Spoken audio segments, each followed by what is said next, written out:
even with this explosive move in silver. You know, Trump declared it as strategic metal, silver, right? I mean, there's a lot of real industrial use. Big buyers need silver. And there's just not a lot of silver there. That is the problem. Now, it's not a problem for me. I own a bunch of silver. I own a bunch of silver mining companies, right? So do my clients now. But it's a problem for the people who have they've shorted silver that they don't have. And good luck trying to get a hold of it. And you need to have a foundation of sound money. You know, if you're keeping intangibles, make sure you have some good, solid, tangible, sound money. And sound money is money that governments and central banks cannot inflate away. And not because I say it or you say it, but because they have the broadest base of buyer. Physical gold and silver is used in every sector of the global economy. In the world of money, something significant is happening that most people are still unaware of. The markets seem quiet on the surface. Everyday life seems normal. Stocks are trading and liquidity is flowing. However, governments and central banks are secretly testing policies and changing tactics behind the scenes, frequently in ways that directly contradict what they say in public. Few people are taking notice of the widening disparity between paper riches and actual ownership. This is why it's important. Even at high prices, central banks are discreetly hoarding gold, indicating that they are aware of something that the general public frequently overlooks. In the meantime, legislators are debating concepts like exit taxes, unrealized gains taxes, and retroactive clawbacks that are trial balloons and indications of intent rather than actual laws. The real-world demand for actual assets like gold and silver is steadily declining, notwithstanding the paper markets seeming calm. Be sure to like, subscribe, and hit the notification bell for more insights into gold, silver, and precious metals investing. And dare I say it, globally, and I know to some people they roll their eyes and they think I'm crazy, but this is also, in this crisis that is unfolding, this is the opportunity on a global basis to get sound money back into our system again. But dare I say it, it must be redeemable. The public, if you don't like what you see the government doing, you have to have the right to pull the gold out of the system, because that's really what gold does for governments. Yep. Is it creates that fiscal responsibility. You and I have to be fiscally responsible or we're going to be under a bridge. Yep. Well, isn't it time that we demand governments be fiscally responsible? 100%. They're spending our tax dollars, aren't they?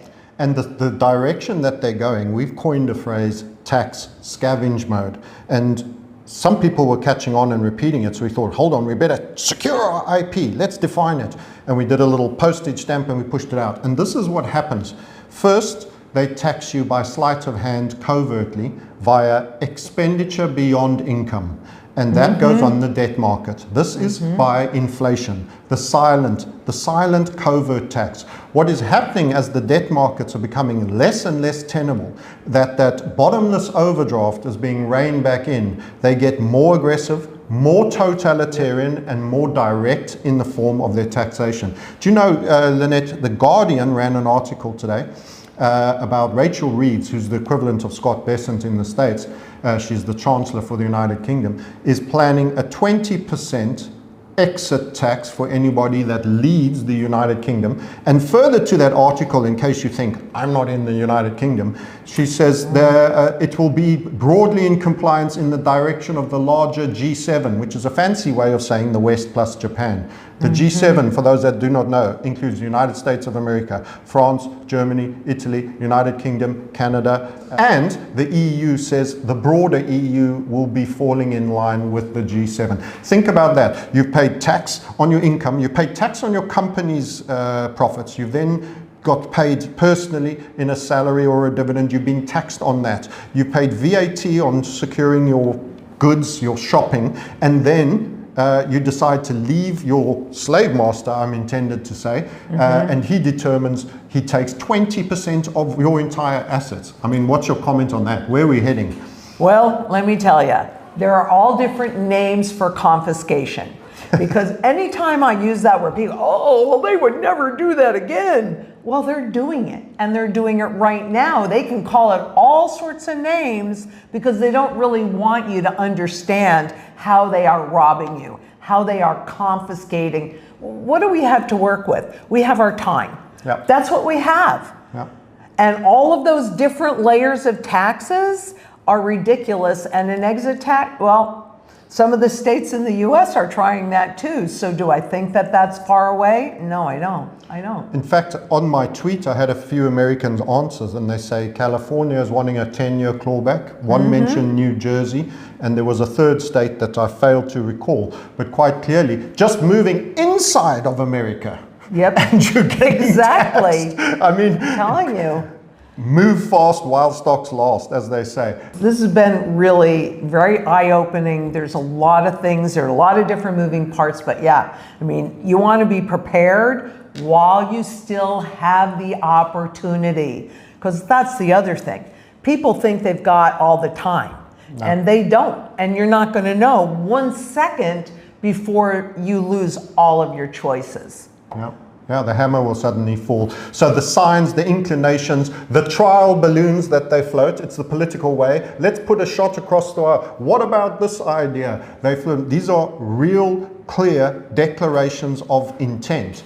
They aren't in place yet in the UK. They aren't in place yet fully in the G7, but they are telling you where they might go. We also had Janet Yellen refer to unrealized capital gains. How about that one? Do you remember? Oh, well, that? yes, I sure do.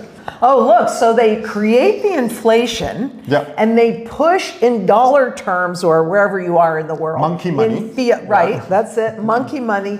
They push it up. People are going, ooh, that's awesome, but they're going to tax those inflated gains. Yeah.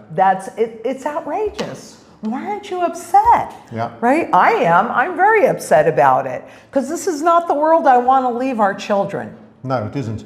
And I talk to all the nominal normies, is my phrase, for people that think they've made money when something's gone up in dollar terms. There's a lot of them in the stock market right now. This is the other point that I love to bring up, Lynette. There is no basis of account anymore but a gold ounce.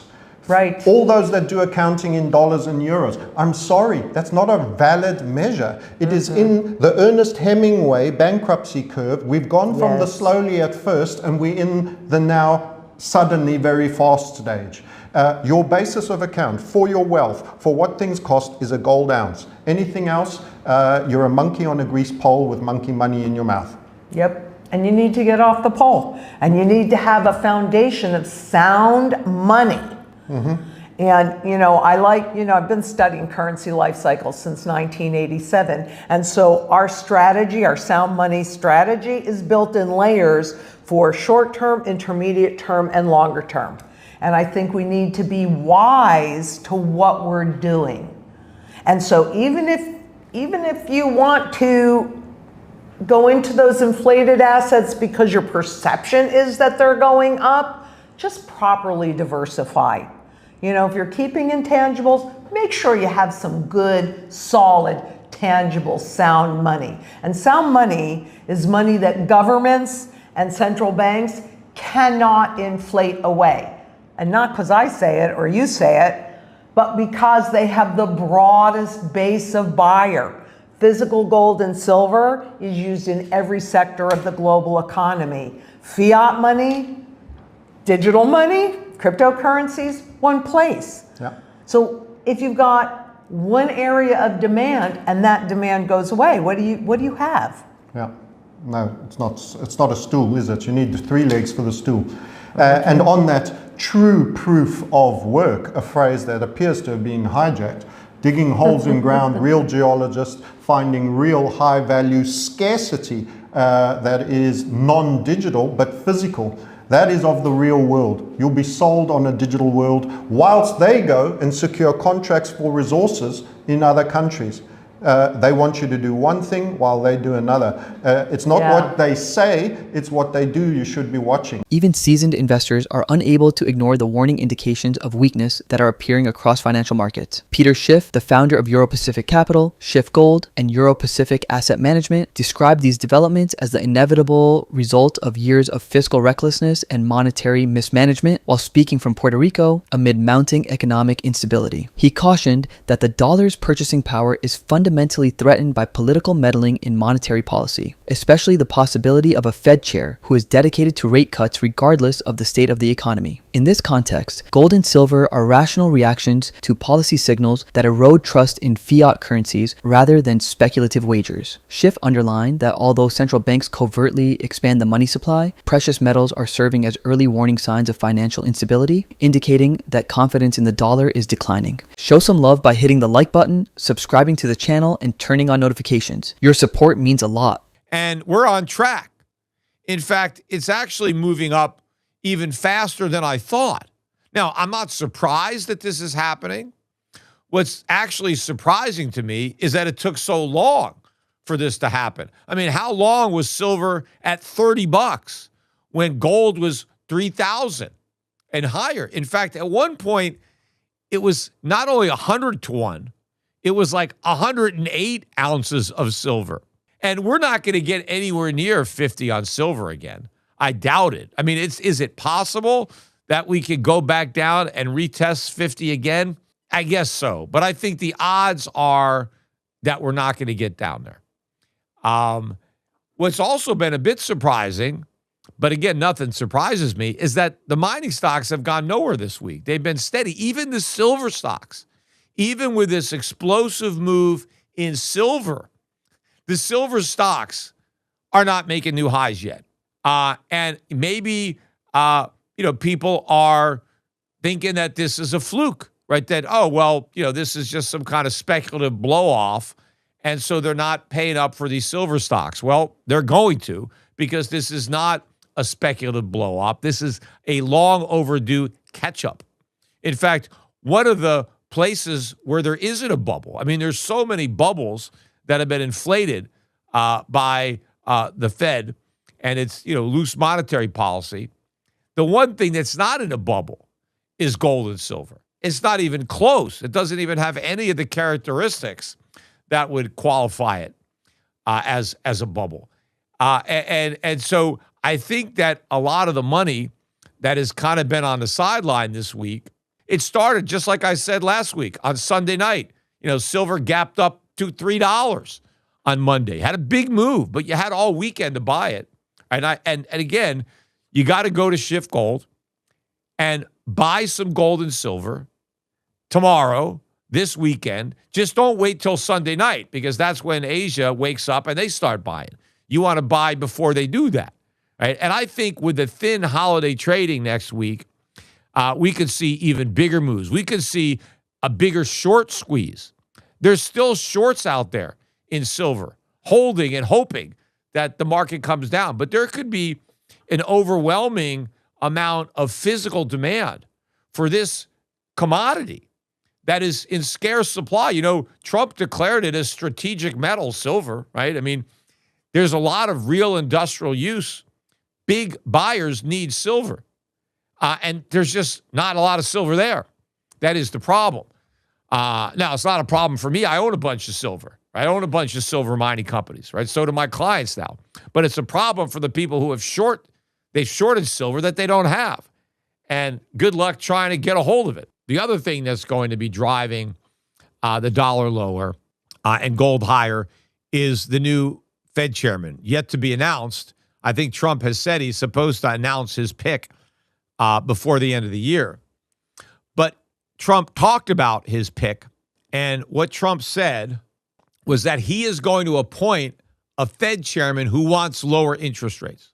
Now, that should scare the hell out of anybody that has U.S. dollars, right? He didn't say, I'm going to appoint the best man for the job or gal for the job, best person. I'm going to appoint somebody who's determined to maintain the purchasing power of the dollar, maintain price stability, be a good steward of the dollar and its role, be above the political fray, be independent. No, he didn't say that. He said, I am going to put somebody in charge of the Fed who is going to lower interest rates, whether the economy calls for lower interest rates or not, is basically what he's saying. I am sending somebody to the Fed with a directive to cut interest rates, right? That's it. And if you're not going to give me your word that you're going to cut rates, and if I don't trust that you're going to do it, because obviously, you could change your mind, right? Once you get the job, you're there, right? The president can't fire you. I mean, he's trying. So he wants to make sure he's got a real Trump supporter that won't stab him in the back, right? By doing what's right for the country, that is going to be loyal to Trump above all else, right? That is the one criteria that Trump has. You will do exactly what I ask you to do, right? And if you say yes, you got the job, right? I think that's who he's going to put in charge. The one he thinks is most likely not to, disappoint him, not to knife him in the back and say, you know what? Sorry, Mr. President. I now that you appointed me, I take this job too seriously.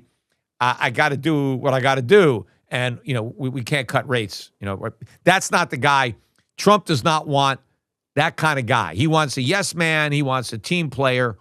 And he's making that pretty obvious, right? That the Fed chairman is going to be the puppet and he's going to be the puppeteer. And it's not just going to be rate cuts. It's going to be QE, right? All Trump wants to do is blow air into this bubble. That is his only goal, to prevent everything from collapsing while he's still there. According to Peter Schiff, the recent increase in silver prices was both long overdue and expected. The big surprise, according to Schiff, is how long it took for this correction to occur, even while the price of silver is rising more quickly than he anticipated. For many years, silver's value was lower than that of gold, with ratios as high as 100 to 1. Mining equities have hardly responded to the sharp increase in silver, indicating market mistrust. According to Schiff, gold and silver are still among the only assets that have not been inflated by lax monetary policy. Therefore, this is neither a speculative blow-off nor a bubble. Schiff then turned to more general economic issues, cautioning about the Federal Reserve's political trajectory. He cited remarks made by Donald Trump that suggested his choice for Fed chair would put interest rate reductions ahead of all other considerations, regardless of the state of the economy or inflationary forces. Schiff examined fresh inflation figures, which added to the worry. Although the figures were marginally lower than anticipated, they are still significantly above the Fed's declared 2% target, indicating that core inflation pressures have not been alleviated. Regardless of the language used, the Fed has resumed rate cuts and balance sheet growth, which Schiff refers to as quantitative easing. Schiff stressed that the halt of quantitative tightening was only a step toward resuming money printing and debt monetization, not an end in and of itself. If you enjoyed this video, don't forget to hit the like button, subscribe to our channel, and turn on notifications so you're always up to date. Thanks